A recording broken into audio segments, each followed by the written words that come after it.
Jadi menggunakan media sosial ini kita tidak boleh suzon kepada orang lain. Nah, misalnya ada suatu isu. Nah, isu ini belum tentu benar atau tidak, tapi kita sudah percaya. Nah, kita harus juga bijak dalam menggunakan media sosial. Nah, yang mana yang bisa dipercaya, dan mana yang tidak, dan mana yang bisa kita ikuti, mana yang enggak. Kita harus bisa membedakan mana yang baik dan buruknya. Nah, yang ketiga itu bijak dalam mengelola konflik.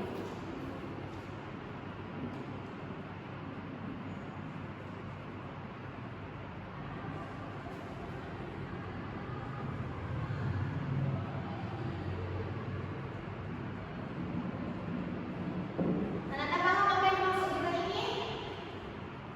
Bijak dalam mengelola konflik, ya? Oh, kurang tahu. Nah, jadi yang dimaksud bijak dalam mengelola konflik yaitu kita harus bijak. Misalnya kita nih, contohnya kita punya masalah terhadap saudara, teman. Nah, kita harus bijak. Kita tidak boleh berpendapat aib atau menjelekkan saudara kita ini ke orang lain, ke dalam media sosial. Jadi kalau ada masalah, kita tidak usah memperlihatkannya di media sosial, cukup hanya orang yang bersangkutan yang mengalami. Baru dari bullying.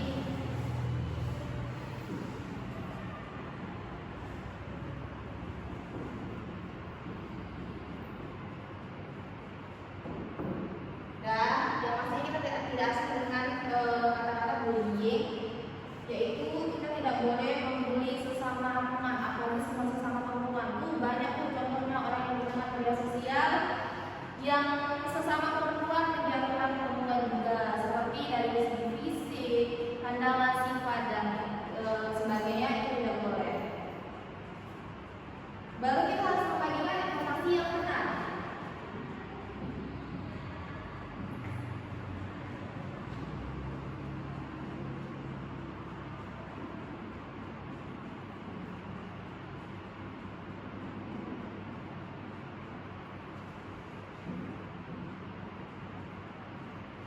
Nah, jangan hanya karena pengen FYP kita membagikan konten-konten yang tidak bermanfaat atau hoax.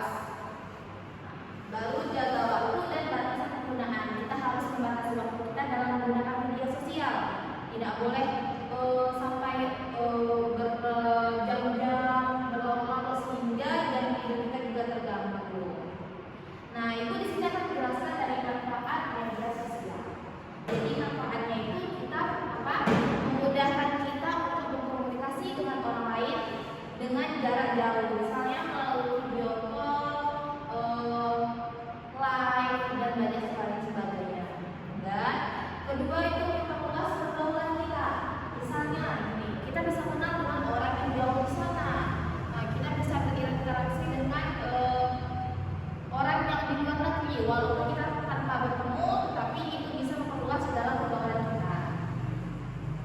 Membangun branding diri, contohnya itu seperti kita bisa membagikan konten, menunjukkan jati diri kita, bakat, minat, bakat kita. Nah, jadi kita bisa menaikkan branding diri kita. Misalnya itu seperti kita mengupload konten-konten yang positif atau menjelaskan sesuatu yang kita miliki, public speaking yang kita punya, sehingga kita bisa meningkatkan branding diri kita. Serta penyebaran informasi dapat berlangsung secara cepat, yaitu karena dengan adanya media sosial ini kita tanpa harus tahu dari orang lain, kita hanya scroll TikTok, Facebook, dan Instagram, kita tahu berita-berita info yang ada di dunia ini. Nah, yang terakhir itu sarana untuk melakukan usaha dan bisnis. Nah, dengan adanya media sosial ini, maka banyaknya berkembang bisnis di Indonesia ini. Tetapi ada juga dampak negatif dari media sosial. Nah, yang pertama itu menimbulkan tidak puasan diri. Ada yang tahu?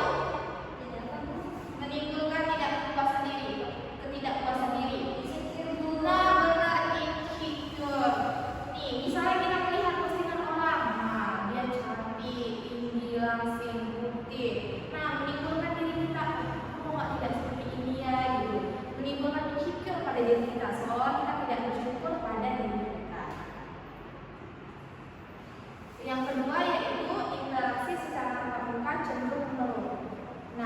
Jadi dengan adanya media sosial ini kita lebih jarang berkumpul karena lebih berkomunikasi lebih suka menggunakan lewat via WhatsApp, WC. Jadi kurangnya interaksi sesama teman atau saudara. Nah, yang ketiga itu menyebabkan kecanduan. Nah, itu tuh pasti tuh. Ini media sosial seperti narkoba, membuat candu. Serta menimbulkan pubbing. Nah, pubbing yang dimaksud itu, misalnya kita berkumpul di suatu acara.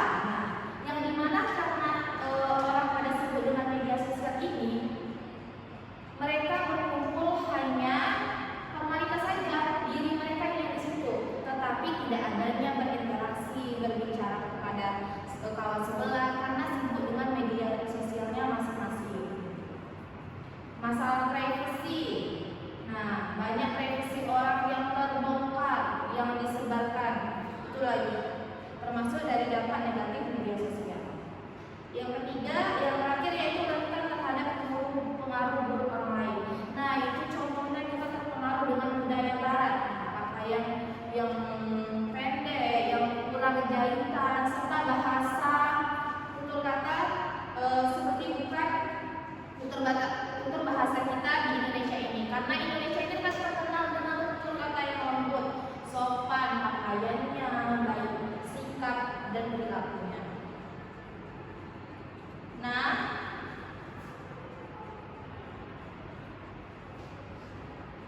di sini ada penerapan karakter dalam ada bermedia sosial. Jadi dalam berinteraksi di media sosial kita harus saling menghormati dan menghargai antar anggota grup atau netizen, dan menggunakan bahasa yang santun, tidak menyinggung perasaan anggota dalam bermedia sosial, dan serta menghindari update status atau mengupload berita yang berburuk sangka, suudzon, mencari-cari kesalahan orang lain, tajasus, dan mengutip orang lain atau gibah. Nah, di sini itu ada penjelasan tentang ini Quran surah Al-Hujurat.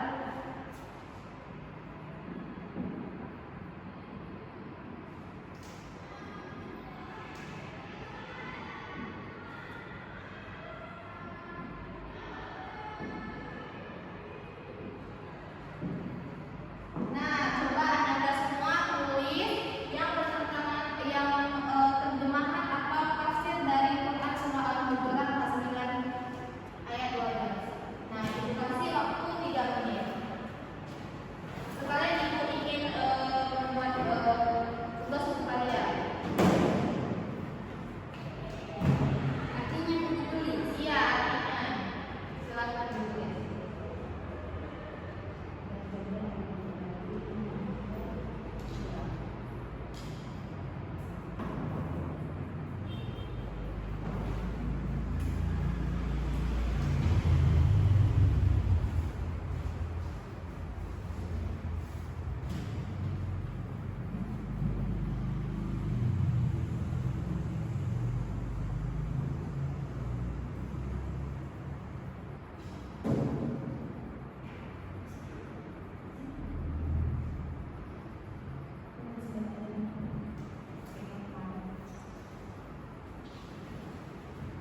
Bentar ya, Anda semua.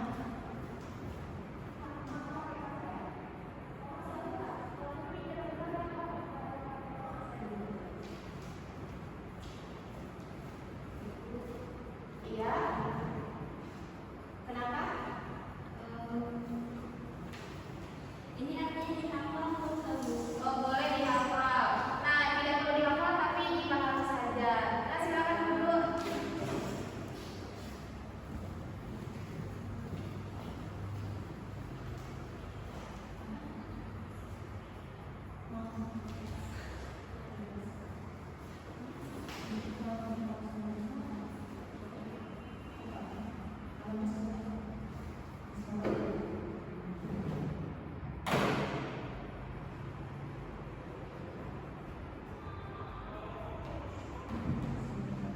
Nah, ibu kasih waktu lagi untuk menulis Quran surah Al-Hujurat itu. Baik, Ibu. Kamu udah sama kita? Sedikit lagi, Ibu.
video, kita harus menggunakan media sosial dengan sehat serta mengupload status atau informasi yang bermanfaat bagi kita semua.